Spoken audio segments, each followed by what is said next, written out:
비바람이 갈 길 막아도 비바람이 갈 길을 막아도 나는 가리 주의 길을 가리 눈보라가 앞길을 가려도 나는 가리 주의 길을 가리 이 길은 영광의 길 이 길은 승리의 길 나를 구원하신 주님이 십자가 지고 가신 길 나는 가리라 주의 길을 가리라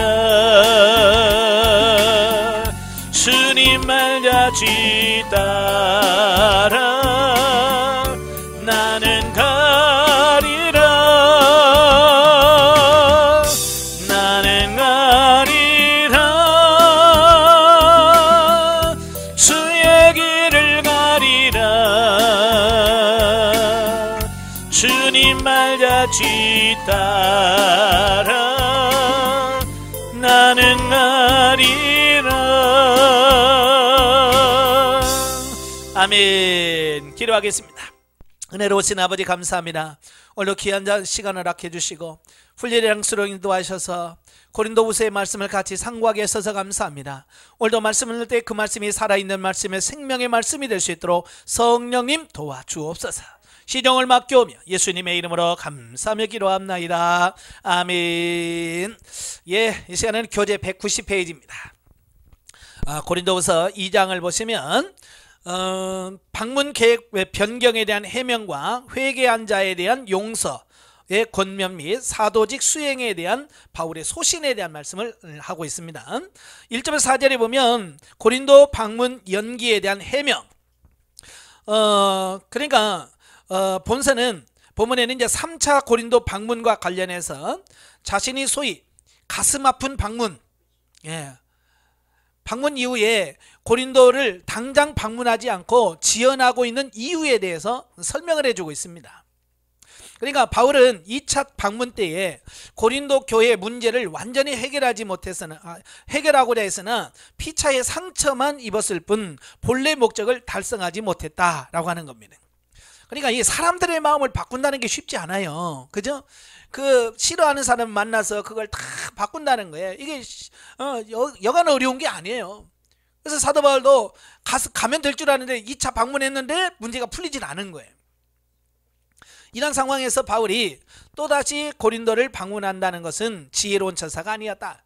왜냐하면 바울이 당장 고린도를 방문한다면 그는 어쩔 수 없이 교회에 문제를 일으킨 자들을 징계할 수밖에 없고, 또 그렇게 되면 고린도 교회의 상황은 더욱 악화되면 물론 고린도 교인들이 큰 상처를 입게 될 것이기 때문이다. 그래서 그는 고린도 교회의 상황이 좀 호전될 때까지 방문을 연기하고 기다리고 있었던 것이다 라고 하는 겁니다. 그러니까 사람의 마음의 감정이 좀 사그라질 때까지 좀 기다리는 게 이게 필요하거든요. 근데 우리 조급해서 그 기다릴 줄 모르는 거지. 물론 바울이 가만히 앉아서 고린도 교회의 상황이 호전되기를 기다린 것은 아니죠. 그는 본서를 기록한 곳인 마게도냐로 가기에 앞서 편지를 써서 디도편으로 보내놨는데 그 편지가 지금은 전해지지 않는 소위 눈물의 편지라 불리는 것이다. 그러니까 자기가 직접 못 가도 편지를 통해서 그들에게 권면하고 있는 거죠. 또 이 눈물의 편지는 다른 말로 준엄한 편지라고 불리는데요. 이는 그 편지의 내용이 매우 엄격하고 회개의 결단을 촉구하는 것이기 때문에 준엄한 편지라고 하는 별명도 붙어 있습니다. 물론 바울이 이처럼 준엄한 편지를 쓴 것은 그들을 책망하는 것으로 그치는 것이 아니라 그들로 하여금 회개케 하여 다시 만날 때는 기쁨으로 만나기 위한 것이다. 자, 이러한 본문을 통해서 성도가 불의와 죄악을 묵과하는 일은 옳지 않지만 그렇다고 해서 무조건적으로 직설적으로 다른 사람을 책망하고 비판하는 일도 바람직 않다는 사실을 깨달아야 되는데, 그러니까 남에게 말을 전혀 못하는 것도 문제고, 또 직설적으로 남이 상처를 받든지 말든지 내가 하고 싶은 말 다 하는 거, 이것도 역시 옳지 않다는 거예요. 예.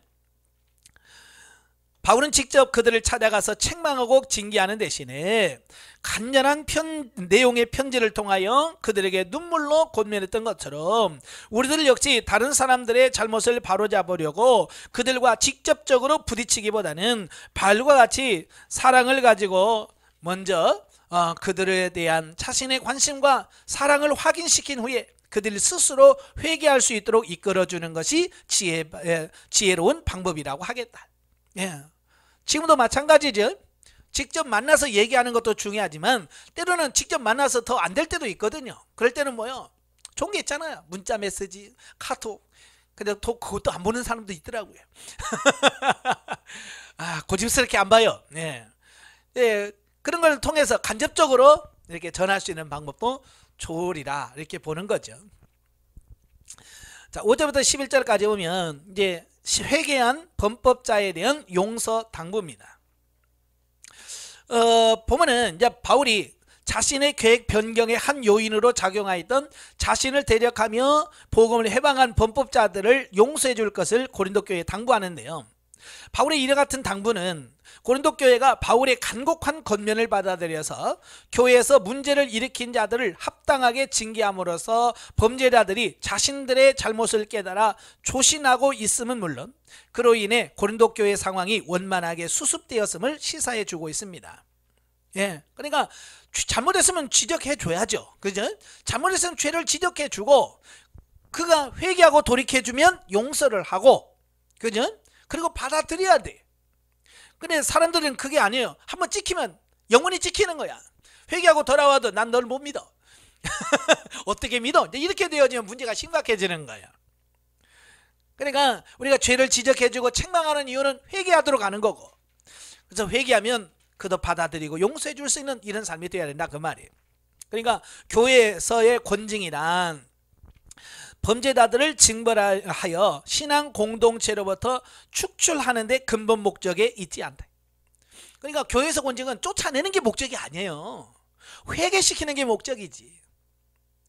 즉 교회의 권징은 범법자로 징계를 통해 회개에 이르도록 유도하여 신앙 공동체의 올바른 구성원이 되도록 만드는 데 궁극적인 목적이 있는 것이다. 사실 바울이 눈물의 편지에서 그의 대적자들을 징계하라고 한 것도 그들을 미워했기 때문이 아니라 고린도 교인들이 바울의 사도적 권위에 순종하는지의 여부를 시험하여 궁극적으로 범죄자들을 회개케 하기 위함이었다라는 겁니다. 그래서 바울은 그러한 목적이 달성된 만큼 징계받은 자들이 진실로 회개하고 있다면 이제 그들을 공동체 내에 받아들여 용서하고 위로할 것을 당부하고 있는 겁니다. 한편 교회의 권징이 비록 보복의 목적으로 하지 않고 치유와 회복을 목적으로 하고 있음에도 불구하고 시행함에 있어서는 두 가지 잘못이 발생합니다. 첫째는 뭐냐? 권징을 너무 관대하게 시행함으로써 죄악을 회개시키지 못하는 경우. 요즘은 솜방망이 처벌이라고 하잖아요. 요즘에 이렇게 흉악한 범죄들이 너무 많이 일어나. 사람 죽이고 이런 일들이 너무 비일비재해요. 그 보면 너무 법이 관대해요. 그러니까 살인사건 나서 사람을 뭐 이렇게 죽여도 한 몇 년만 감옥에 갔다 나오면 끝이에요. 그러니까 뭐 사람 죽이는 거 뭐 이거 뭐 아주 쉽게 너무 쉽게 생각하는 거예요. 그러면 안 돼요. 엄하게 좀 다스려서, 그죠? 엄하게 다스릴 건 엄하게 다스려야 그걸 통해서 사람들이 내가 이렇게 하면 이런 벌을 받는구나. 그래서 끊게 만들어야 되는데 너무 솜방망이 처벌해. 교회에서도 마찬가지예요. 너무 가볍게 처벌하면 안 돼요. 두 번째, 권징을 지나치게 엄격하게 시행함으로써 용서의 여지를 없애버리는 경우다. 쉽게 말하면 과도한 징계죠. 예. 이게 둘 다 문제라 된단 말이에요. 하지만 이와 같은 방식의 권징은 아무런 성과도 거둘 수 없다는 겁니다. 도리어 사단의 술수에 이용당할 뿐이므로 교회는 범죄자를 엄히 책망한 후에 그가 실족하지 않도록 위로하고 용서하는 것을 잊지 말아야 된다. 그러니까 권징이 목적이 아닌 거죠. 예. 바로 이와 같이 할 때 교회의 권징은 올바른 결과를 거두게 되어서 범죄자로 하여금 자신의 죄를 회개케 하여 하나님과의 관계를 정상화시킬 뿐만 아니라 다른 성도들과 더불어 영적인 교제를 회복시키도록 만들 수 있는 것이다. 자, 우리 한국교회가 참 문제가 많아요. 예, 문제가 많은 이유가 뭐냐? 바로 교회에서 권징이 사라져 버렸다는 겁니다. 교회에서 권징하는 교회가 없어요. 또 권징을 한다고 해도 의미가 없어. 왜냐? 옆에 교회에서 권징하면 옆에 교회에서는 문 열어놓고 어서 오세요 그래. 결국 권징하면 성도만 뺏기는 거야. 그러니까 이게 제대로 된 권징이 안 되는 거예요. 그러니까 여기서 권징을 하면 옆에 있는 교회도 그가 자숙할 때까지 그걸 받아주면 안 되거든요. 그죠? 그러니까 제대로 된 권징이 이루어지지 않고 있는 것이 우리 한국교회가 타락한 이유, 범죄하는 이유다 그 말이에요. 12, 13절에 보면 사역에 대한 변호를 하게 된 배경입니다. 자, 본문에서 바울은 자신이 드로아를 떠나 마게도냐로 가게 된 이유를 설명하고 있는데요. 바울은 본래 에베소에서 디도에게 눈물의 편지를 주어 고린도로 파송할 때 드로아에서 만나기로 약속했습니다. 그리고 그는 에베소에서 좀 더 머물다가 드로아로 가고자 했으나 갑자기 발생한 에베소에서의 데메드리오와의 소동이 일어나게 되죠. 네, 사도행전 19장에 보면 데메드리오가 누구예요? 금장색, 우상을 만들어서 파는 사람이에요. 예, 그걸 아데미 신전이 있어서 우상을 많이 만들어서 팔고 그래서 돈을 많이 벌었는데 바울이 와서 전도해가지고 우상을 숭배하는 사람이 적어지니까 이게 돈이 안 되는 거예요. 그래서 데모를 하지요. 이건 뭐 사도 바울이 의도한 게 아니잖아요. 그죠? 전혀 예상하지 못한 일이 생긴 거예요. 그래서 바울이 거기에 더 에베소에 머물고 싶었는데도 불구하고 그 사건을 통해서 더 이상 머물지 못하고 그가 예정보다도 일찍 출발할 수밖에 없었던 거죠. 그래서 그가 일찍이 드로아에 당도합니다. 그런데 다행히 드로아에서는 복음의 문이 열려 있어요. 그가 복음을 전하기에 매우 좋은 여건을 갖추고 있었지만 바울은 복음 사역에 전념할 수가 없었습니다. 왜냐하면 디도와의 약속도 있고 이 모든 것이 있기 때문에. 그것은 디도를 고린도 교회에 보내놓고 고린도 교회의 상황과 디도의 안전에 대한 염려가 그의 마음을 짓눌렀기 때문이다. 그래서 그는 드로아의 사역을 중단하고 마게도냐로 건너가서 거기서 디도를 기다리는 겁니다. 예. 자, 이것은 사도 바울이 얼마나 고린도 교회를 사랑하고 있는지를 보여주고 있는 겁니다. 근데 그들은 그 마음을 모르는 거죠. 안 온다. 왜 온다고 했다고 안 오냐. 거기에 매여가지고 싫어하는 거죠. 자, 마게도냐에서 디도를 상봉한 바울은 디도로부터 고린도 교회가 자신의 간곡한 호소가 담긴 눈물의 편지를 받고 새롭게 변화되었다는 소식을 듣고 위로를 받게 됩니다.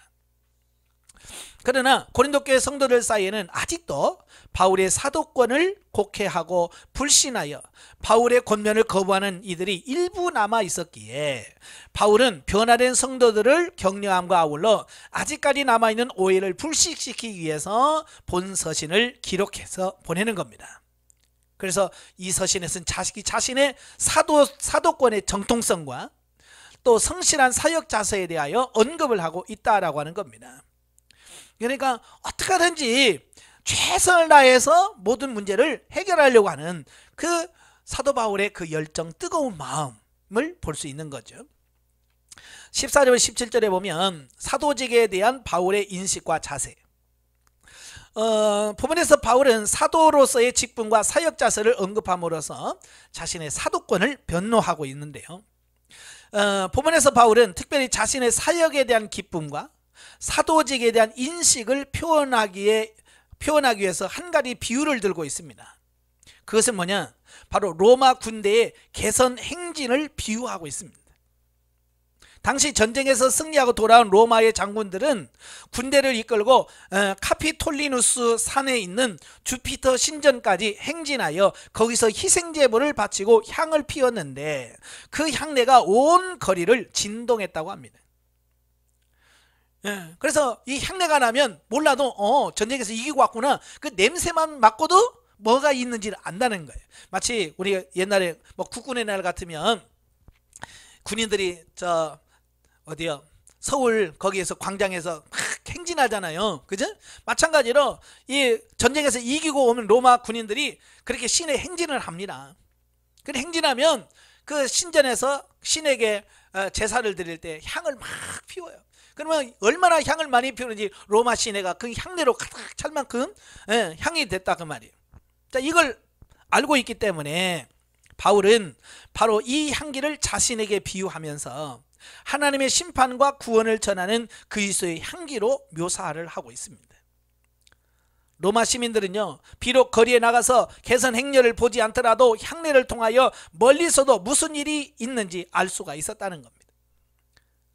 이런 개선 행렬에서 풍겨나는 향냄새는 비록 적대 세력과 포로들에게는 패배와 죽음을 의미했으나 로마 시민에게 있어서는 승리와 안전의 상징이었다라고 하는 겁니다.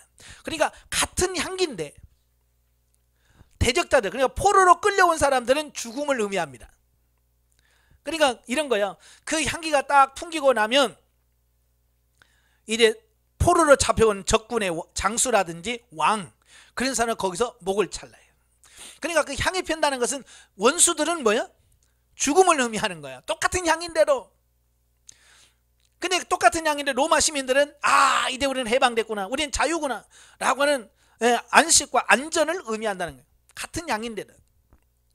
자, 그러므로 바울은 본문을 통해서 자신의 사도직이 인류에게 구원과 영생을 가져다주는 예수 그리스도의 승리를 전하는 것임을 부각시키고 있는 거예요.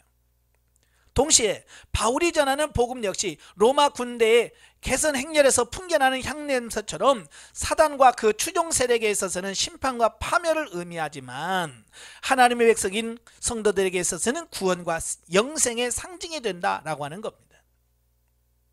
이와 같은 사실은 이미 고린도 교회 성도들에게 보낸 첫 번째 편지에서도 십자가의 도가 멸망하는 자들에게는 미련한 것이요, 구원 얻는 우리에게는 하나님의 능력이 됩니다 라고 선언한 거 있죠.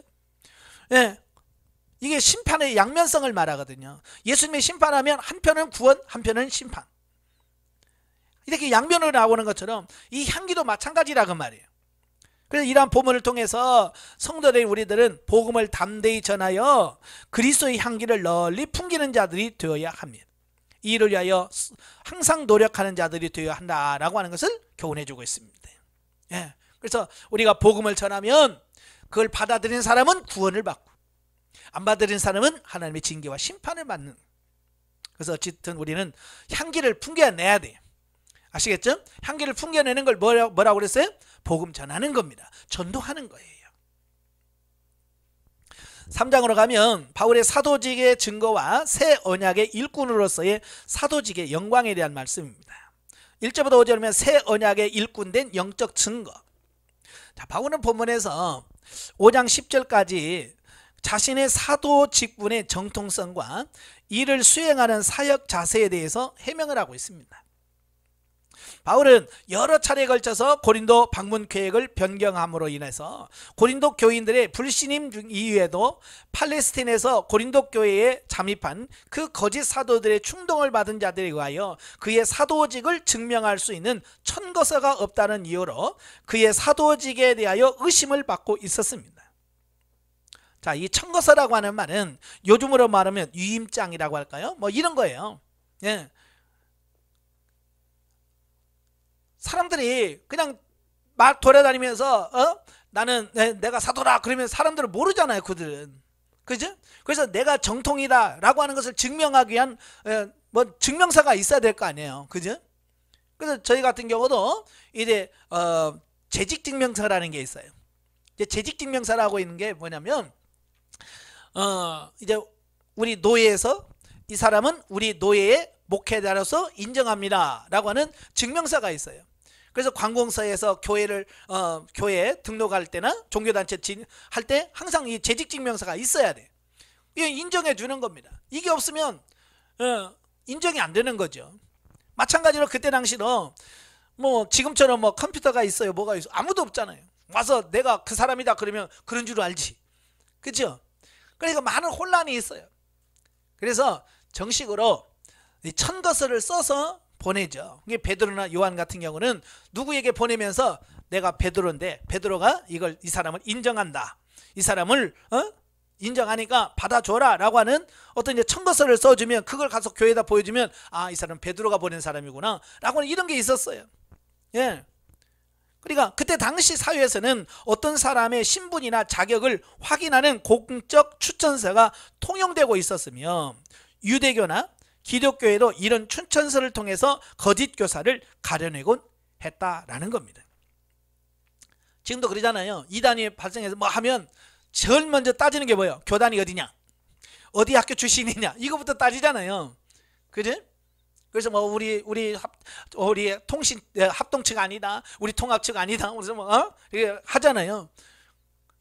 재직 증명서라는 게 그래서 증명서가 되는 거죠. 자, 하지만 바울의 경우에는 그의 사도직이 예루살렘 교회의 지도자들과 같은 사람들에 의하여 위임되는 것이 아니라 부활하신 그리스도로부터 직접 위임받은 것이기 때문에 추천서 같은 것이 없었다는 거예요. 그죠? 그러니까 목사 안수를 베드로한테 받았으면 베드로가 추천을 써줄 텐데 사도 바울은 베드로한테나 이런 사람한테 안수 받은 게 아니요. 그냥 예수님한테 직접 부르심을 받았잖아요. 그러니까 사람에서 써줄 사람이 없는 거예요.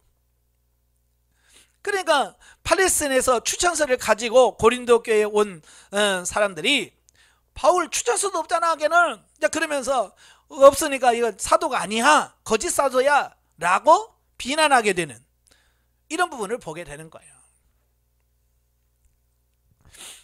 그러니까 사도 바울이 그 사도성을 부인하니까 어때요? 그가 사도 바울이 전한 오직 믿음으로 구원을 얻는다라고 하는 그 복음에 그게 무시가 당하는 거예요. 그래서 그들이 뭐야?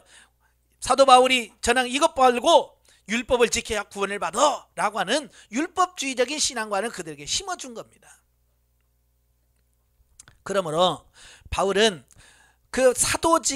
바울의 사도직에 대한 도전은 단순히 바울 자신의 사도직의 권위를 훼손하는 것뿐만 아니라 근본적으로 바울이 전한 복음을 멸시하는 거다 그 말이에요. 왜냐하면 바울의 사도직은 그리스도로부터 받은 것이고 따라서 그의 사도직을 부인한다는 것은 결국 그리스도의 복음을 부인하는 것이 되기 때문이다 그 말입니다. 그래서 이단들이 와서 제일 먼저 그 교회를 자기 편으로 끌어들이려면 뭐 해야 돼요? 예? 바울 걔는 사도가 아니야, 내가 정통이야 라고 주장할 수밖에 없는 거죠. 예, 그래야 그들이 먹혀 들어가니까. 그래서 바울은 본격적으로 자신의 사도직을 변호하기에 이른 것이다.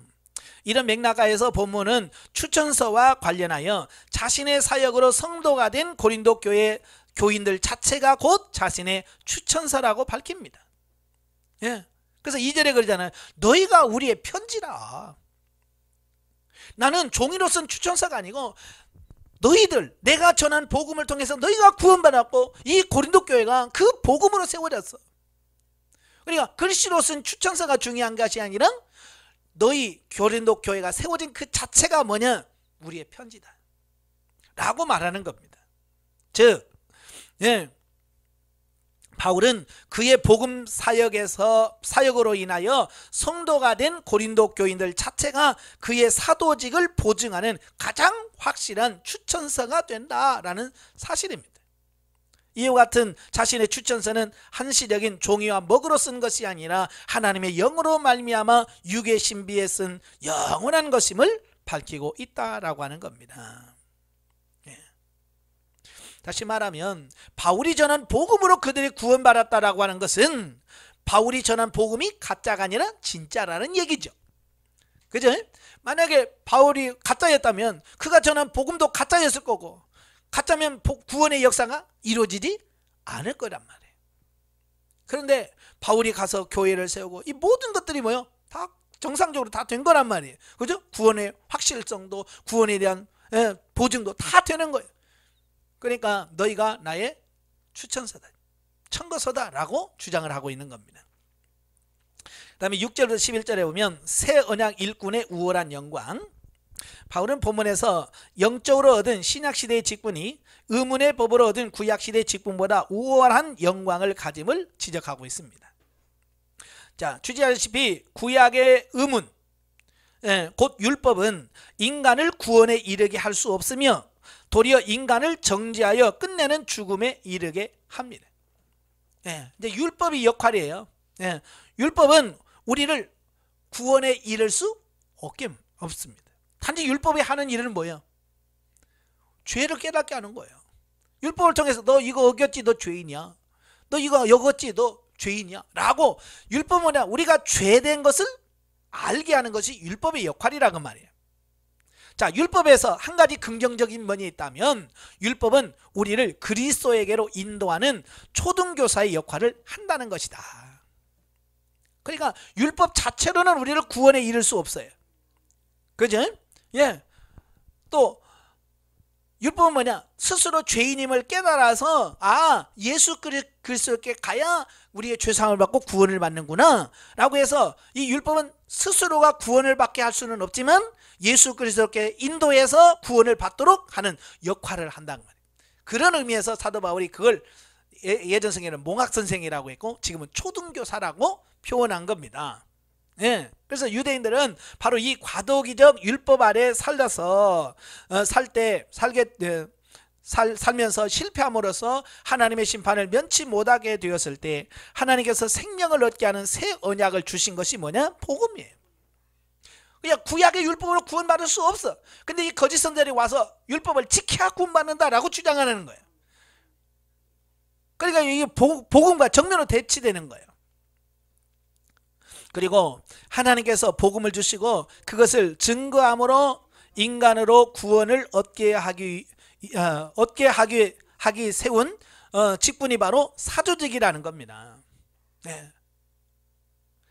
그러한 의미에서 고린도 교회에 침투한 거짓 교사들은 생명이 없는 옛 언약의 직분에 머물러 있는 자들이요, 바울은 생명을 얻게 하는 새 언약의 직분을 받은 자다.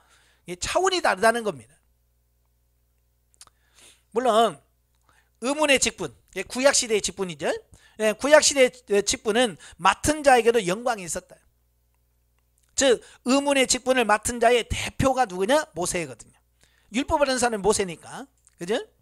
자, 모세의 얼굴에 있는 영광으로 인해 이스라엘 백성들은 감히 그의 얼굴을 주목하여 볼 수 없었다 그랬어요. 이건 출애굽기에 보면 모세가 40일 동안 산에 올라가서 하나님과 교제하죠. 그래서 뭐라고 그래? 하나님 영광을 좀 보여주세요. 하나님 영광 좀 얼굴을 좀 보기를 원합니다. 그러니까 하나님 뭐라고 그래? 내 얼굴 보고 살자가 없다. 그러나 내가 너 등만 좀 보여줄게. 그래서 바위 틈에 세워놓고 하나님의 손으로 가린 다음에 하나님의 등만 살짝 보여줬어요. 그 하나님의 영광 등만 봤는데 어때요? 그 얼굴에 광채가 난 거예요. 광채가. 그 내려오니까 사람들이 막 무서워서 못 보는 거예요. 왜? 얼굴에서 뭐 광채가 나니까. 그러니까 모세가 그걸 알고 이 광채가 영원하지 않다는 걸 알기 때문에 어떻게 했어요? 사람들 앞에서 자기 얼굴을 가렸다. 왜? 이 영광이 영원한 거라면 모세가 가릴 필요가 없죠. 한시적인 것에 사람들을 매이지 않도록 하기 위해서 사람들 앞에서 얼굴을 가린 거예요. 왜? 이건 없어질 거니까. 바로 이제 그런 의미예요. 그래서 모세의 얼굴에 나타나는 영광은 한시적인 것으로 곧 없어질 것이었는데 이는 율법이 한시적인 것임을 암시한다 그 말이에요. 율법도 하나님이 정한 때까지만 그 역할을 하고 그 정한 시간이 지나면 그 율법의 역할이 끝날 때가 온다 그 말입니다. 다시 말하면 율법은 복음이 올 때까지, 예수 그리스도가 올 때까지만 활동하도록 주어진 임시적인 것이다 라고 하는 것을 말씀해 주고 있는 겁니다.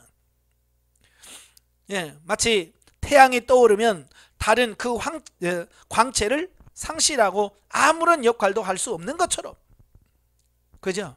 깜깜한 밤에 달이 떠야 그래도 달이 좀 어이구 밝네 그러죠. 근데 낮에 보름달 떠봐요. 달이 있는지 없는지도 몰라. 아무런 영향이 없는 거예요. 마찬가지로 구약의 율법은 예수 그리스도가 오심으로 말미암아 완전히 성취됨은 물론 더 나은 법인 신약의 복음으로 대체되므로 더 이상 아무런 효력도 발휘할 수 없기 때문에 의문의 직분 역시 더 이상 아무런 영광도 없다. 그러나 바울은 영의 직분은 복음이 영원한 것처럼 그 영광 또한 영원함을 언급하며 자신들의 의문의 직분을 자랑하며 바울의 사도직을 비난하는 유대주의 거짓 교사들의 행동이 얼마나 어리석은 것인가 라고 하는 것을 지적해 주고 있습니다. 예, 그러니까 구약의 그 모든 것은 율법은 다 끝난 거예요. 예수님이 오실 때 다 끝난 거예요. 근데 그들은 아직도 그게 끝나지 않았다라고 주장을 하고 지금도 그걸 통해서 구원에 이르려고 하는 겁니다. 2000년이 지난 지금도 유대인들은 뭐예요? 아직도 의문, 구약의 율법을 가지고 신앙생활을 하고 그것을 통해서 구원에 이르려고 지금도 노력을 하고 있습니다. 예수님이 이미 이뤄 놓으셨는데도 불구하고 안타까운 일이에요. 자, 12절부터 18절 영의 시대인 신약시대. 자, 바울은 본문에서 출애굽기 34장 29절부터 35절을 새롭게 해석함으로써 고린도 교회 성도들이 자신의 사도권을 입증하는 확실한 영적 증거임에도 불구하고 음원에 속한 천것을 요구하는 자들의 어리석음을 지적해주고 있습니다.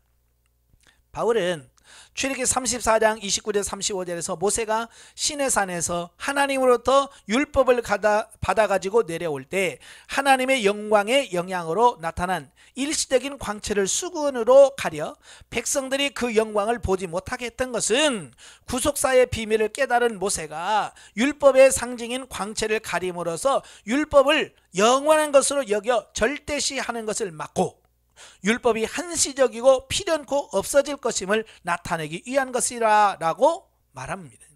그러니까 모세는 비록 구약시대 사람이지만 그런 영적으로 뛰어난 사람이기 때문에 이게 율법이 언젠가는 끝난다는 걸 아는 거예요. 그러니까 구약시대에 살면서도 이런 영적 진리를 그는 일찍이 깨달은 거예요. 그래서 그가 광채를 가림을 통해서 이걸 표현하고 있다라고 하는 겁니다. 그러니까 우리가 영적으로 무지하면 깨달지 못하죠. 그죠? 그래서 우리가 영의 눈이 열려야 돼. 그래서 저도 늘 기도하면서 하나님 눈을 열어 보게 하시고 귀를 열어 듣게 하시고 심령을 열어 깨달아지게 하소서. 이게 아니면 우리는 몰라. 들어도 모르고 봐도 모르고 깨달지 못한단 말이에요. 그래서 한편 바울은 새 언약인 복음은 한시적인 것이 아니요 영원한 것일 뿐만 아니라 생명을 살리는 생명의 법이기에 오히려 복음을 더욱더 담대하게 전파함은 물론 복음을 위해서라면 그의 생명도 아깝지 않게 여겼다라고 말합니다. 예, 사도 바울이 그렇게 죽을 고생을 하면서 복음을 전한 이유가 뭐예요? 가짜라면 그렇게 하겠어요? 여러분 거짓이라면 거기에 목숨 걸겠어요? 예, 그 바보 같은 짓이죠. 거짓에서 목숨 거는 것은 이건 바보 같은 짓이에요. 근데 사도 바울은 자기가 아는 이 진리가 진짜란 말이에요. 참이란 말. 그러니까 거기다가 뭐예요? 생명을 거는 거예요. 내가 죽어도 복음은 전해야 되겠다. 그래서 마지막 그가 참수형 당하잖아요. 예? 네로 황제 때 57년에 AD 57년에 순교당합니다. 만약에 사도 바울이 받은 게 가짜였다면 너 죽을래 살래? 그러면 나 살래요. 그럴 거 아니에요. 그죠? 내가 지금 저런 거 다 가짜예요 라고 말할 거예요. 왜? 살려고. 그냥 사도 바울은 자기가 아는 게 진리였기 때문에 목을 쳐도 참수를 당해도 예수를 부인하지 않고 순교합니다. 왜? 그게 참이기 때문에. 실로 복음은요 정죄가 아닌 자유를 주며 수건에 가려진 것 같은 희미한 영광이 아니라 누구나 궁극적으로 추구해야 하는 영광을 가져다 준다. 그러므로 새 언약의 중보이신 예수 그리스도 안에 있는 자는 하나님의 영광에 온전히 도달할 수 있으며 마침 마지막 때에는 그리스도께서 입으신 영광을 입게 될 것이다 라고 하는 겁니다. 예. 그래서 우리가 세상에서 아무리 화려하고 뭘 해도 육신적인 것은 끝이에요. 심판과 사망의 결과를 가져오게 됩니다. 자, 그런 진리를 알기 때문에 우리가 이 땅에 살면서 죽고 썩을 육신을 위해서 사는 존재가 아니라 비록 힘들고 어려웠더라도 영중심의 삶을 살려고 몸부림치는 거예요. 4장은 사도의 직분을 수행하는 바울의 자세입니다. 1절부터 6절 오직 주만을 전하는 바울의 사역 자세. 본장에서 바울은 자신의 사도직 수행 자세를 크게 두 가지로 언급하고 있습니다.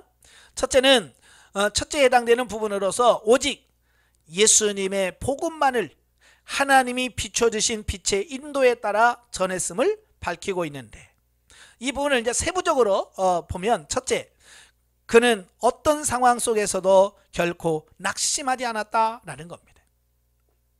그가 그렇게 어려움 속에서도 결코 낙심하지 않았다는 겁니다. 즉 바울은 자신이 받은 직분이 사람을 정죄하여 결국 죽게 하는 의문의 직분이 아니라 사람들로 하여금 그리스도의 의를 힘입어 구원에 이르게 하는 영의 직분이었기 때문에 자신을 향한 그 어떤 비난과 핍박에도 굴복하거나 낙심하지 않았다라는 겁니다. 자, 이게 중요한 거거든요. 이게 중요한 거예요. 그가 받는 것이 진짜고 진리였기 때문에 그가 그 어떤 어려움을 당하고 고난을 당하도 그걸 포기하지 않고 낙심하지 않고 끝까지 붙들었다 그 말이에요. 여러분, 영성적 삶이 여러분의 생애 마지막까지 붙드는 여러분이 되시길 바라요. 두 번째로는 그는 은밀한 술수를 부리기보다 언제나 하나님과 사람들 앞에서 거리낌 없는 행실을 지녔다. 물론 이와 같은 바울의 당당함은 오로지 그가 진리를 증거했기 때문에 가능한 것이다 라는 겁니다. 사람이 언제 당당하냐면 양심에 꺼리낌이 없을 때 당당해요. 그죠? 양심에 꺼리낌이 없으면 당당합니다. 근데 두 번째 당당한 사람은 양심에 화이 맞은 사람도 당당해요. 그러니까 큰 소리 칠 때 정말로 양심에 꺼리낌이 없어서 당당한 건지, 양심이 화에 맞아가지고 몰라서 당당한 건지, 이걸 분별할 수 있어야 돼요. 그러니까 바울은 모든 삶에 당당해. 왜? 양심에 따라 꺼리낌이 없기 때문에. 그 다음에 세 번째로 그는 자신의 유익을 도모하거나 스스로 내세워 자랑하는 대신에 철저히 예수 그리스도만 전파하고 성도들의 유익을 추구했다는 겁니다. 바로 이와 같은 태도를 바울이 지닐 수 있었던 비결이 뭐냐? 자신을 종으로 여겼기 때문이다. 근데 우리는 종으로, 말은 종이죠. 그죠? 말은 종이야. 근데 사는 거 보면 다 주인이야. 그죠? 내가 주의 종입니다. 그러면 주님께서 시키는 대로 해야 되잖아요. 근데 여러분이 하나님이 시킨 대로 해요? 기도하려면 하나님을 이리저리 해, 자주우지해요. 하나님 이렇게 하시고요, 하나님 이렇게 물질축복 주시고요, 저 사람 고쳐주시고요. 아니 말만 존댓말이지 다 뭐야, 종부리지 하나님을 부려먹어. 그렇고는 뭐래요? 나는 주의 종입니다. 그런다면 주의 종이면 하나님께서 이리 가라 그러면 가고 이리 가라면 가고 그래야지. 말로만 종이 안 됩니다. 아시겠죠? 그게 사도 바울은 하나님의 종이라는 걸 아는 거야. 하나님의 종이라는 걸 알기 때문에 그는 뭐예요? 자기를 내세우지 않고 그냥 주인이 시키는 대로 순종하는 거예요. 오늘 여러분도 주인이 아니라 하나님의 종이 되길 바라요.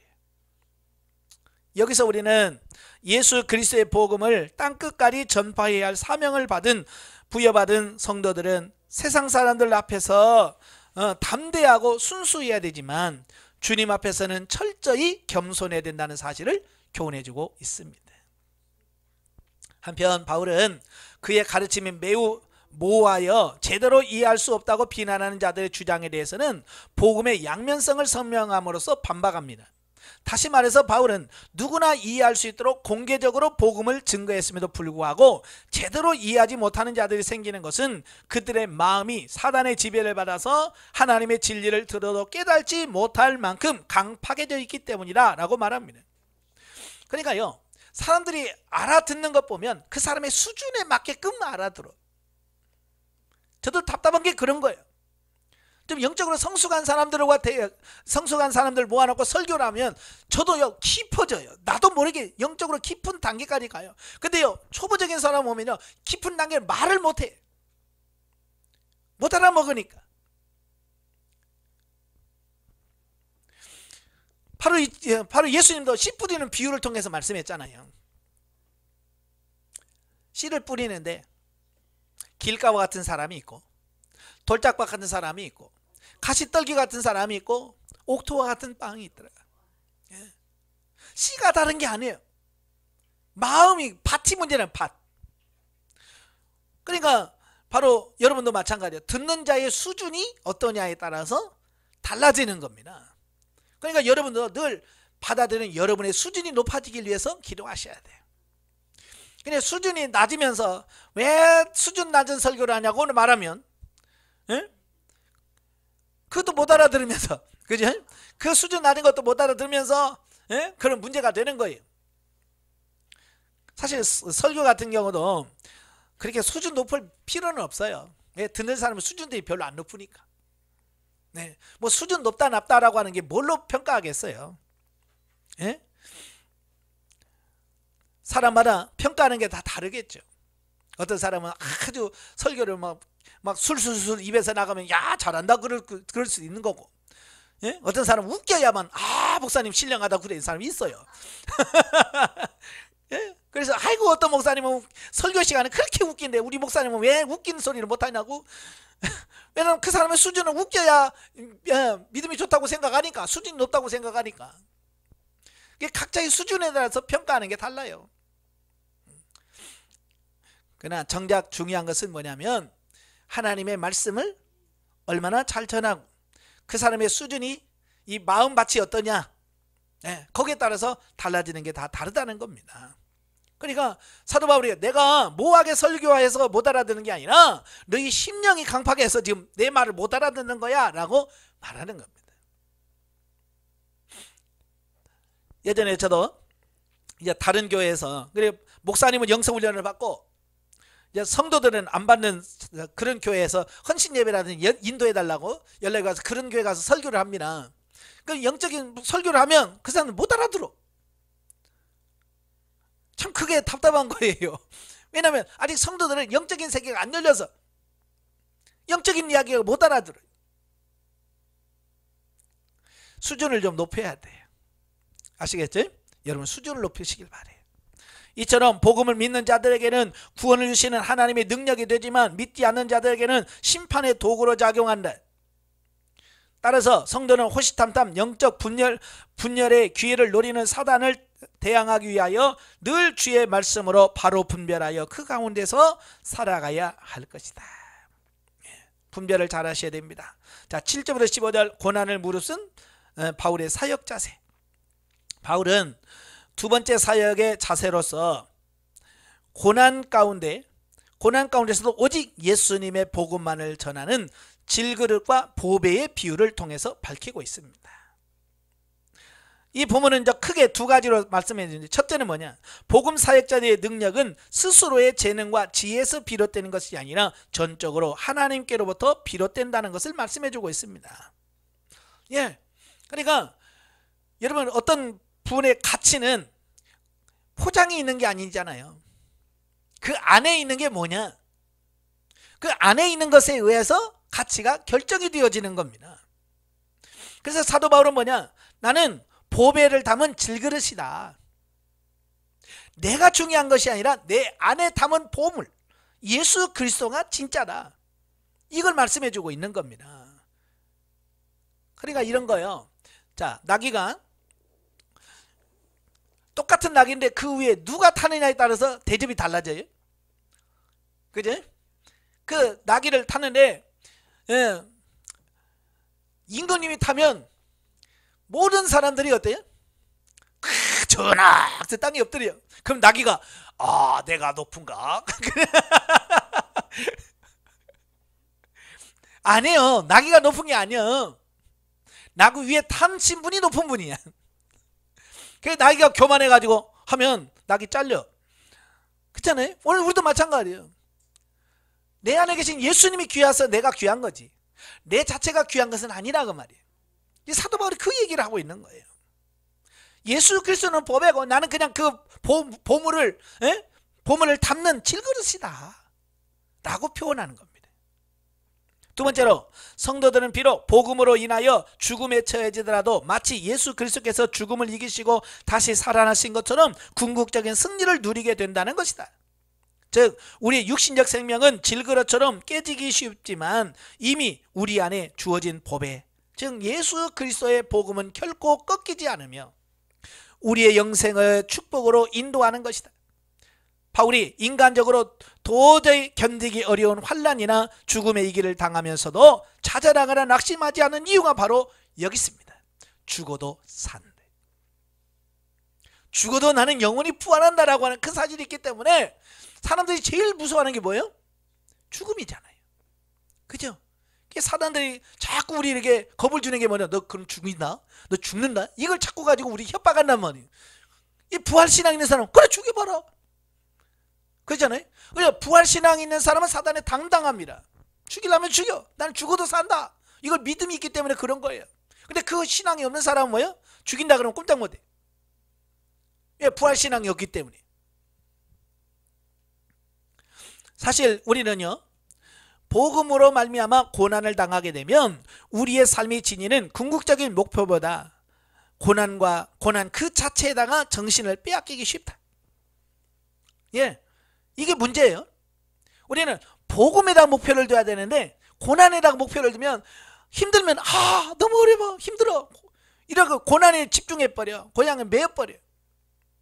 그리하여 고난의 원인이 된 복음을 일시적으로나마 떠나는 어리석음에 빠지기로 한다. 제일 쉬운 거예요. 이게 도망가 버리는 거예요. 예, 어려우면 아이 싫어, 나 도망갈래. 도망가 버리네. 하지만 결승점을 향해 달려가는 운동선수가 도중의 수고와 피로를 견디지 못하여 포기해서는 결코 승리를 얻을 수 없는 것처럼 예수 그리스도와 더불어 하나님 나라에서 누리게 될 영광의 삶의 목표를 둔 성도들 역시 이 땅에서 겪는 환난을 견디지 못한다면 결코 영광을 얻지 못한다. 예, 고난이 와도 그걸 통과해야지. 그 고난 때문에 포기하면 우리도 승리할 수 없다, 그 말이에요. 따라서 성도들은 때때로 세상에서 당하는 환난이 너무 크다 할지라도 이미 우리에게는 더 이상의 고통과 수고가 필요 없는 지극히 영광스러운 삶이 영원토록 포장되어 있다는 사실을 잊지 말고 최후 승리를 거둘 때까지 믿음으로 인내하며 오직 최종 목적지를 향해 신앙의 경주를 계속해야 할 것이다. 예. 우리가 가다 보면 힘들 때가 있어요. 옛날에 2018년 평창 동계훈련 올림픽이 있었죠. 동계올림픽이 있을 때 거기에 메타스타트라는 경기에서 금메달을 딴 이승훈 선수가 나중에 인터뷰하면서 그래요. 경기를 하다 보면 죽고 싶은 순간이 있다니, 죽음의 순간이 온대. 경기하다 보면 내가 이제 죽겠다라는 그 마지막 순간까지 온대요. 그래서 죽겠구나 하는 순간까지 뛰어야 금메달을 딴다는 거예요. 거기서 살려고 좀만 설설 뛰면 금메달 못 딴다는 거야. 세상의 썩을 면류관을 얻으면서도 그 죽음의 순간까지 딱 문턱을 넘어가야 금메달을 따는. 생명적인 건 어떻게 하겠어요? 죽어야 되겠죠. 그지? 근데 우리가 죽지 않으려고 하니까 문제가 생기는 거예요. 죽으려고 하면 쉬워요. 그래서 예수님이 죽고자 하면 살고 살고자 하면 죽는다라고 이 말씀하시는 거거든. 자, 16절 18절까지면 바울의 사역 동기입니다. 자, 본문에서 바울은 그가 고난 가운데서도 복음 전파 사역에 매진할 수 있었던 세 가지의 동기가 나옵니다. 첫째는 바울은 하나님 나라에서 누리게 될 영원한 영광을 바라보았기 때문이다 라고 말합니다. 바울은요, 이 땅에서 누리는 어떤 부귀 영화에다가 초점 맞추는 게 아니에요. 그는 영원한 하나님에서 누릴 그것을 바라보면서 가는 거예요. 즉 바울은 장차 하나님 나라에서 그리스도와 함께 누리게 될 영원한 영광을 바라보고 그 어떤 고난도 감내하면서 복음 사역에 매진할 수 있었다는 것이에요. 사실 성도가 이 땅에서 당하는 고난은 장차 하나님 나라에서 누리게 될 영원한 영광의 증표가 된다 그랬어요. 그래서 이 땅에서 고난을 받아야 고난 받은 만큼 하늘나라에서 영광이 주어지고 상이 달라지는 겁니다. 그래서 장차 받을 영광에 좋게 비교할 수 없다. 우리가 이 세상에 당하는 고난은 나중에 받을 영광에 좋게 비교가 안 된다는 거예요. 특별히 성도가 이 땅에서 당하는 고난은 성도가 장차 누리게 될 영원한 영광과 좋게 비교할 수 없는 지극히 가볍고 일시적인 것인 까닭에 바울은 모든 고난을 감내할 수 있었다라고 하는 겁니다. 그래서 우리는 두 가지 중에 하나를 선택해야 돼. 이 땅에서 잘 먹고 잘 사는 현세적인 것을 선택할 거냐, 이 땅에서는 비록 힘들고 어렵고 고통스러워도 영원한 천국의 상을 바라볼 거냐. 이 두 가지를 중에 하나를 선택해야 돼. 근데 우리는 두 가지 중에 하나 선택하려면 둘 선택하면 안 돼요. 그래. 그치? 이 땅에서도 잘 되고 천국에 잘 되는 방법 없을까요? 예. 그건 하나님과 1대1로 만나서 한번 해보세요. 예? 근데 성경에서는 두 가지를 겸하여 할 수 있다고요? 없다고요? 없다는 거예요. 그럼 뭐 하나를 포기해야 돼. 여러분, 둘 중에 뭐 하나 포기하려면 뭘 포기하겠어요? 이 세상 걸 포기해야 되겠죠? 근데 많은 사람은 이 세상 걸 포기 안 해. 하늘나라 가봤나? 그냥 뭐 하늘나라 있는지 없는지, 상이 있는지 없는지 가봐야 알지. 그러니까 어때요? 그냥 이 땅의 것만 추구하고 사는 거예요. 그러니까 말로는 하나님 중심 중심 하는데 실제 생활에서는 자기 중심, 이 땅 중심, 현세 중심으로 살아가는 겁니다. 우리의 사고와 가치관이 바뀌어지셔야 돼. 자, 영적에 봅니다. 바울은 교회 내의 파벌과 윤리적인 범죄자들을 행하는 자들을 위하여 안타깝게 기도하고 있습니다.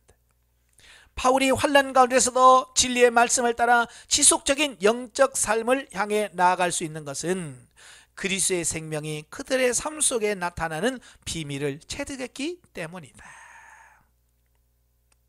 환난은 앞으로 받을 큰 영광에 이르는 길임을 깨달을 수 있어야 한다. 우리는 육신의 생활에 집착하여 탄식하는 것이 아니라 자기의 믿음의 상태를 영적인 안목으로 살펴보고 성령의 능력으로 자기 감정과 생각을 고쳐 나가야 한대. 예, 그래서 때로는 아이고 너무 힘들다, 영성훈련 괜히 받았나 봐 라고 했을 때 어떻게 해야 돼요? 그지? 그러면 안 돼. 예? 그지 하면 거지 돼요. 예. 아니야. 나는 하나님의 영광, 하늘나라에서 받을 영광을 바라보면서 이 땅의 고난을 나는 넉넉히 이겨야 돼 라고 해서 그걸 극복해가는 우리가 되어야 될 줄 압니다. 자, 5장입니다. 5장은 심판과 영생에 대한 확신 및 화목해하는 자로서의 사도의 직무 설명입니다. 1절부터 5절 보면 10절까지 바울의 사역 동기입니다. 자, 앞절에서 그가 사역의 동기에 대해서 설명을 해줬어요. 첫 번째로 그가 뭐라고 그랬어요? 바울은 하나님 나라에서 누리게 될 영원한 영광을 바라보았기 때문이다 라고 했고요. 두 번째로 여기는 천국 영생을 확신했기 때문이다 라고 설명하고 있어요. 즉 바울은 이 땅의 육신의 삶이 매우 더덥고 유한하며 한시적인 데 반해서 장차 성도들이 하나님 나라에서 지니게 될 신령한 몸은 더 이상 슬픔과 고통을 겪지 않게 될 것이며 또한 영원히 존재하게 될 것을 확신했기에 모든 고난을 감내하면서 복음을 증거할 수 있었던 것이다 라고 하는 겁니다. 그러니까 아까도 말했지만 우리는 이 땅의 것을 추구할 거냐, 영원한 하나님의 나라 것을 추구할 거냐라고 하는 부분에서 우리는 어딜 것 선택한다고 그랬어요? 이 땅이 아닌 영원한 하나님의 나라를 선택한다고 그랬잖아요. 자, 이건 그래요. 왜냐하면 이 땅의 것은 한시적인 거예요. 한시적인 거. 우리가 잘 살아봐야 몇 살까지 살아요? 요즘 100세 인생이라고 해서 100살까지 산다고 칩시다. 그래봐야 100년이야. 지금 여러분, 하나님께서 여러분에게 잘 살게 한다고 해봐야 100살까지 산다고 했어요. 몇 년 남았어요? 나는 42년 남았어. 42년 여기서 호화호식하며 살 거냐? 천국에서 영원히 살 거냐? 그거거든요. 그래서 우리는 하나님 나라에서 영원히 누리는 것을 위해서 한시적인 이 땅의 것을 포기하고 내려놓는 것이 지혜인 거예요. 예. 정말 중요한 겁니다. 제가 전에도 강의 시간에 그런 말을 드린 적이 있어요. 제가 초등학교 때부터 달리기를 잘했어요. 달리기를 잘해서 초등학교 때 달리기 선수로서 군에도 나가고 그랬어요. 군대에. 저는 단거리는 잘해요. 100m 뭐 이런 짧은 거리는 잘 뛰어. 근데 먼 거리를 못 뛰어. 왜냐면 우리 집안에 폐가 약해. 폐 기능이 약해서 오래 뛰다 보면 이 폐가 해서 못 뛰어. 제일 어려운 게 마라톤 할 때, 이거 제일 힘들어. 오래 못 뛰어. 단거리는 진짜 잘해. 막 100m 뛰는 건 진짜 제가 스피드가 있어서 그냥 먼저 탁 치고 나가면 나 못 따라와요. 근데 장거리를 못 뛰어야 돼. 그러니까 군대 갔을 때 신병훈련소 6주 훈련 받았는데요. 마지막 훈련이 뭐냐면 12km 무장구보예요. 1km도 아니고 12km를 그것도 뭐 마라톤 선수처럼 뭐 반바지에다가 뭐 이거 뛰는 게 아니고 뭐 철모 쓰고 다 총 들고 뒤에다 무장 메고 워카 신고 다 완전 무장하고 뛰는 거예요. 그냥 뛰어도 12km 나 못 뛰어. 고등학교 때 10km 단거리 마라톤 대회가 있었거든요. 아이고 못 뛰겠더라고. 뛰다가 중간에 걸어왔다. 마지막 코스가 12km를 뛰어오는 겁니다. 갔다 오는 건데 와 정말요 미치겠는 거예요. 정말 이 심장이 이 가슴이 터질 것 같아. 숨이 막혀서 죽을 것 같아. 그래서 야 이게 못하겠다. 쓰러져야지. 근데 쓰러져야지 하는데 옆에서 퍽 하고 쓰러지더라고.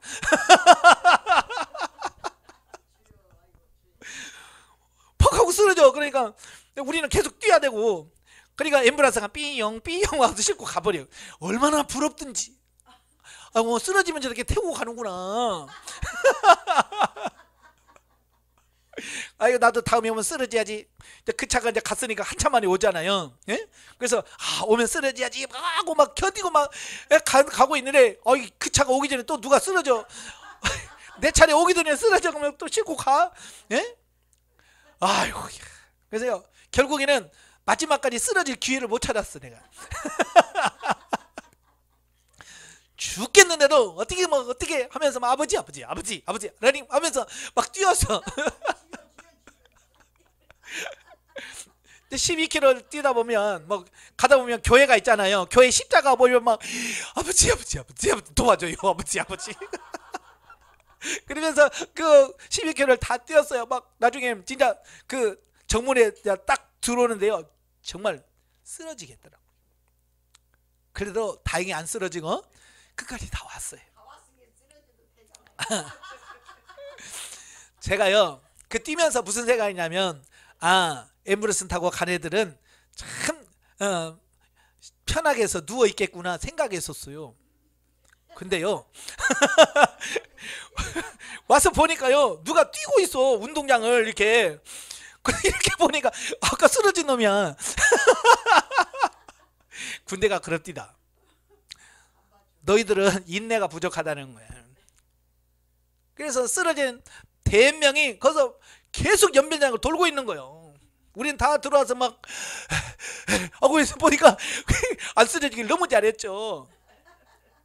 자, 오전에 하고요 우리는 이제 샤워를 다 합니다. 이제 내일 휴가 가니까.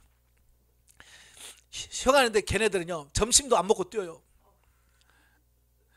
우리는 저녁 오후 때 가지고 이제 집에 갈 준비하고 막 옷도 꼬매고 하는데 그때도 뛰어. 저녁 먹으러 가는데 그때도 뛰어. 야, 그걸 보면서요 제가요 얼마나 느낀 게 많아요. 야, 내가 그때 버티길 잘했다. 만약에 그때 버티지 않았으면 내가 지금 저렇게 깜깜할 때까지 뛰고 있을 텐데. 예. 그래서 지금도 그런 생각해요. 목회하면서 좀 힘들어. 좀 뭐 내려놓을까? 라고 생각하다가 그 생각이 번뜩 나면 아이고 아니지. 나 천국 가서 또 뛰면 어떡해?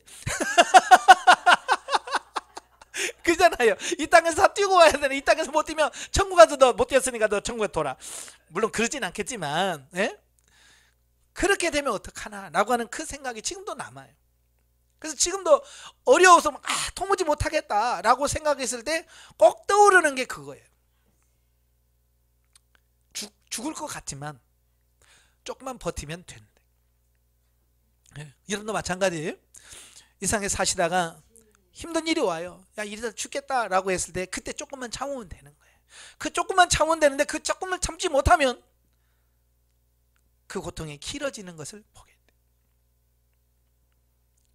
자, 그래서 바울이 여기서 설명하기 위해서, 이를 설명하기 위해서 이 땅에 손으로 지은 장막에 거하는 것으로 표현하고 있습니다. 이 땅의 삶을 마치 손으로 지은 장막과 같은 거고, 하나님의 나라의 삶은 영원한 집에 있는 것으로 비유하고 있습니다. 그래서 이 육신의 장막이 무너지면, 그렇죠? 예, 그 뭐예요? 우리의 육신의 삶이 끝나면 그 말이에요. 그래서 천국의 소망을 두고 사는 자는 이 세상의 삶에 그렇게 연연하지 않아요. 뭐 많든지 적든지 이건 별로 관심이 없어. 왜? 천국의 소망을 두고 있기 때문에. 근데 천국에 소망이 없는 사람은 이 땅에 관심이 많아. 그래서 막 여기 봐도 아파트 저기도 아파트, 근데 내 아파트는 어디 있는 거야? 그래서 맨날 그러게 집 가지고 걱정하고. 왜? 아직 소망이 땅에 있기 때문에 그래요. 셋째는 최후의 심판이 있을 것을 확신했기 때문이다 라고 말합니다. 즉 바울은요, 그리스도의 재림으로 있을 세상의 종말 때에 우리가 선악간에 행한 대로 반드시 드러나며 그에 따른 상급과 형벌이 있게 될 것을 확신한 것이다. 때문에 그는 어떤 상황에서도 주를 기쁘시게 하고자 했고, 그에 따라 극심한 고난이 따르는 복음 사역도 즐겁고 기쁜 마음으로 감내하게 되었다라고 하는 겁니다. 여러분, 세상에도 가만히 있는데 상 주는 거 하나도 없어요. 그죠? 가만히 놀고 있는데 상 주는 사람 없습니다. 뭐라도 남보다 뛰어나고 뭐 한 게 있어야지. 그죠? 남한테 뭐 이겨야 상을 주지. 아무것도 안 해서 상 주는 거 없습니다. 왜냐하면 상이라고 하는 것은 뭐예요? 그 사람의 결과에 따른 보상이기 때문에 그렇습니다. 아시겠죠? 예. 그래서 저와 여러분들이 열심히 하면 열심히 한 것만큼에 대한 하나님의 상급이 우리에게 분명히 주어진다는 거 기억하시면 좋겠습니다. 그러니까 가끔 제가 농담으로 개털모자 쓴다는 표현을 쓰잖아요. 그죠? 예. 이 땅에서 내가 뭘 했느냐, 거기에 따른 상급이 주어지고 달라진다는 거예요. 예. 또 여러분 천국에 가서 개털모자 쓰고 저한테 와가지고 개털모자 썼다고 하지 마세요. 자, 한편 바울이 사도로서 오직 그리스도의 복음을 전하면서 그로 인해 그토록 처절한 핍박과 고난을 감내했던 근거로 제시한 세 가지 사실은 결국 구속사가 종결되는 그날 성도가 누릴 천국에 대한 종말론적 확신들이다. 여기서 우리는 태초부터 종말까지 이어져서 마침내 성도의 영원한 천국 구원으로 끝날 구속사에 대한 확고한 안식이 있는 자들만이 바울처럼 당장의 눈에 보이고 곧 없어질 세상의 실체를 바로 깨닫고 세상의 그 어떤 핍박과 유혹에도 굴하지 않으면서 오직 벅찬 희망 속에서 천국을 향하여 묵묵히 전진하는 역동적인 삶을 살 수 있음을 새삼 깨닫게 된다. 그러니까 종말론 신앙이 있어야 돼요. 종말론 신앙이란 뭐예요? 이 세상이 끝나면 또 하나님의 나라가 이루어질 거라고 하는 사실을 믿고 그 나라를 준비해가면서 사는 신앙이 종말 신앙입니다. 네, 많은 사람들이 종말 신앙이 없는 거예요. 이 땅이 영원할 줄 알고 이 땅에다가 모든 것을 투자하고 이 땅의 것에다 초점 맞추고 사는 겁니다. 왜? 종말 신앙이 없기 때문에 그래요. 종말 신앙을 갖길 바래요. 자, 11절부터 21절 화목의 직책으로서의 사도직. 지금까지 자신의 사도의 직분의 정통성과 이를 수행하는 사역 자세에 대하여 해명한 바울은 이제부터 이제 본문서부터 7장 16절까지 해서 사도직의 본질적인 직무 중에 하나인 화목해 하는 직책에 대하여 말하고 있습니다. 자, 바울은 먼저 사도로서의 그의 진실성을 호소한 말로 본문을 시작하고 있는데요. 앞에서 바울은 스스로를 자천하지도 다른 이의 추천서를 필요로 하지도 않는다라고 했습니다. 그런데 11절의 말은 고린도 교인들로 하여금 바울이 또다시 자천한다는 오해를 갖게 할 우려가 있었다는 겁니다. 예, 자천이라는 것은 뭡니까? 예, 스스로 자기를 사도라고 주장한다는 말이죠. 예, 누가 해줘야 돼. 추천서라는 거 다른 사람이 써야지 내가 쓰면 안 되잖아요. 그래서 바울은 12절 이하의 내용을 통해서 자신의 사도직은 오직 예수 그리스도의 강권적인 사랑에 근거한 것임을 재차 강조하고 있습니다. 예, 사실 이 땅에서 직분을 받을 때 자격이 있어서 받은 사람이 누가 있을까요? 그지? 자격이 있어서 받은 사람 없습니다. 저도 목사님은 목사 자격이 있어서 받은 게 아니에요. 그저 하나님께서 저에게 부족하지만 너 목사 일을 해라 라고 해서 목사의 직분을 줬기 때문에 제가 목사 일을 하는 거고요. 여러분도 마찬가지죠. 권사? 자격이 있어서 권사 됐나요? 자격이 있어서 권사 된 거예요? 아니요. 은혜로 된 거예요. 은혜로. 바울은 이걸 너무나도 잘하는 거예요. 자기가 사도가 된 것은 하나님의 은혜로 된 거라는 겁니다. 왜? 사도 바울은 뭐 전도하다가 사도 된 거 아니잖아요. 예수 믿는 사람 핍박하고 잡으러 가다가 예수님 만나서 그가 변화된 거잖아요. 그러니까 이 사도 바울은 은혜가 얼마나 중요한지 몰라. 야, 이게 은혜구나. 법대로 하면 사도 바울은 죽어야 돼. 그렇잖아요. 하나님을 모독했지요. 예수 그리스도를 모독했지요. 교회를 핍박했지요. 성도 스데반 집사를 죽였지요. 법으로 말하면 죽어야 돼요. 그런데도 불구하고 하나님은 그를 사랑해서 사도로 부르다는 거야. 예, 그리스도의 사랑이 있고 그리스도의 은혜인 거야. 그러니까 사도 바울은 그걸 그렇게 깊이 이건 하나님의 은혜구나, 하나님의 사랑이구나 라고 깨닫는 거예요.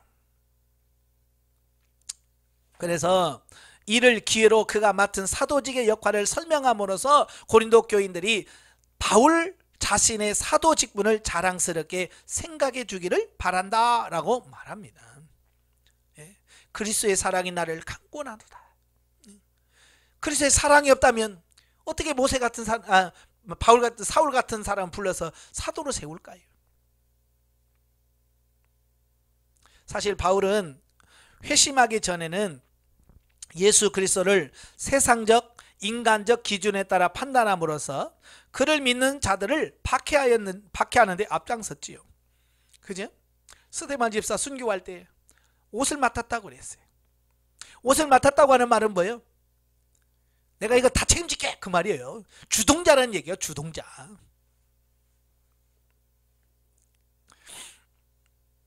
그런데도 다메섹 도상에서 부활하신 예수 그리스도를 체험한 뒤에는 완전히 변화되어 새로운 피조물이 되었다라고 말합니다. 우리가 예수 그리스도를 믿고 나면 완전히 달라져야 돼요. 바울과 같은 변화가 일어나야 돼요.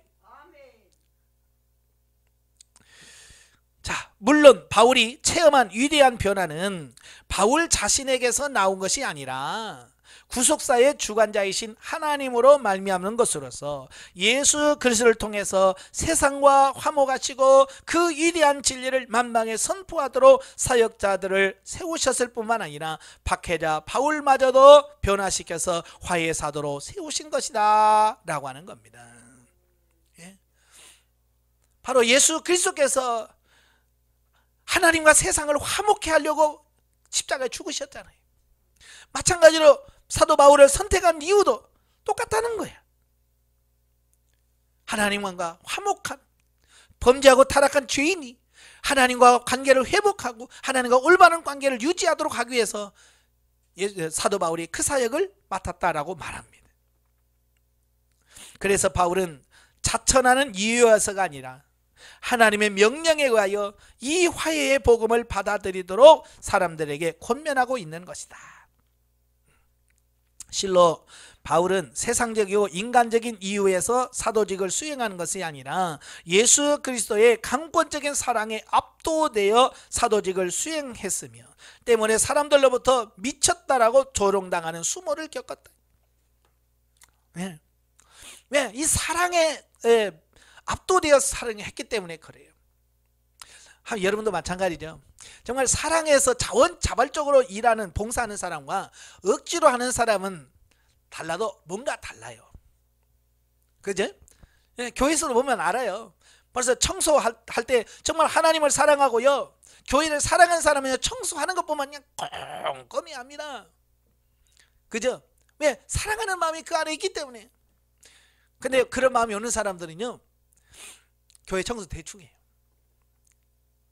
예전에 제가 교육 전도사로 있을 때 뭐 전도사지만 사찰 겸 뭐 다 했어요. 교회 청소도 제가 다 했어요. 그래서 교회 청소할 때는 우리는 막 마대걸레 빨아가지고 손으로 탁 짜가지고 그걸 또 닦고, 또 빨아서 또 짜가지고 손으로 짜가지고 닦고 그래요. 근데요, 여집사님이 교회 청소하러 온다고 왔어요. 근데요, 청소가 10분 만에 끝내요. 그래서 어떻게 닦나 봤더니 주전 자리에 물을 가지고요, 바닥에다 막 뿌리고 다녀. 근데 이 마대 가지고 막 문질러요.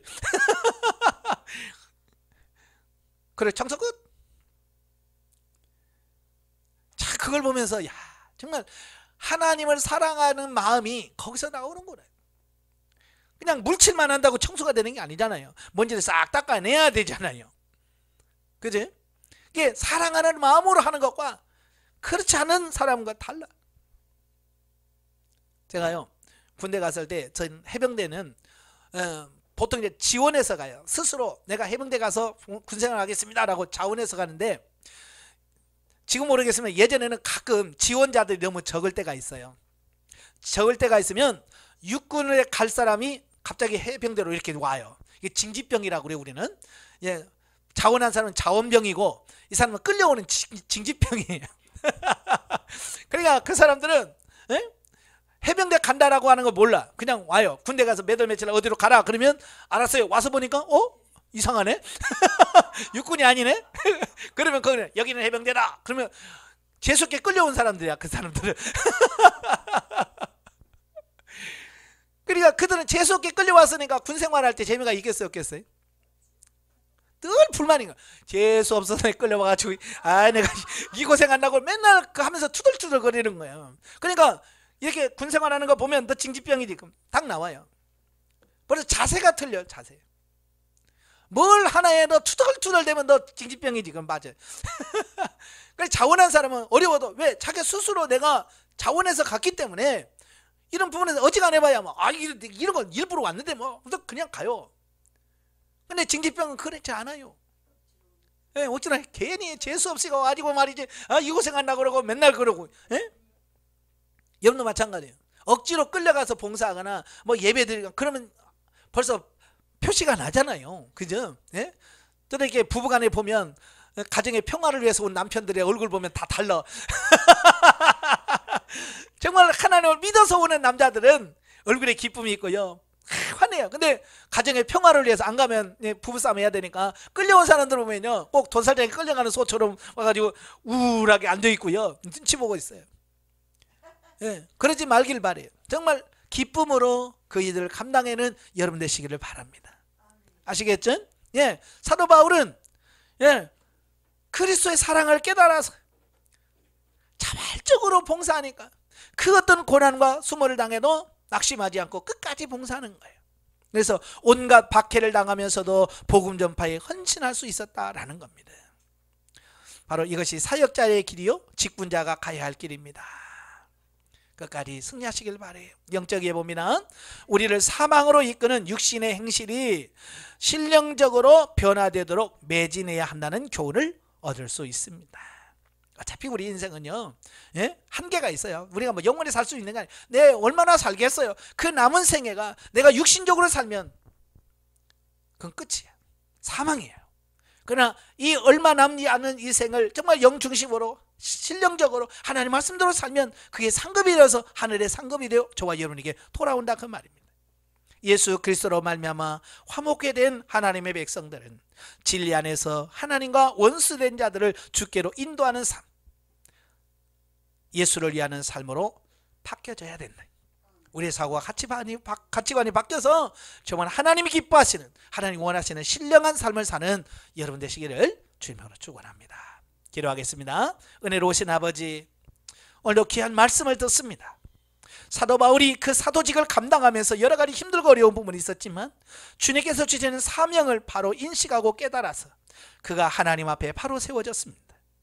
사도 바울이 살았던 그 삶이 오늘 우리의 삶이 되어지게 하옵시고 그리스도의 사랑에 매여 온전히 주님을 찬양하며 봉사하며 섬길 수 있는 우리가 되어지게 하옵소서.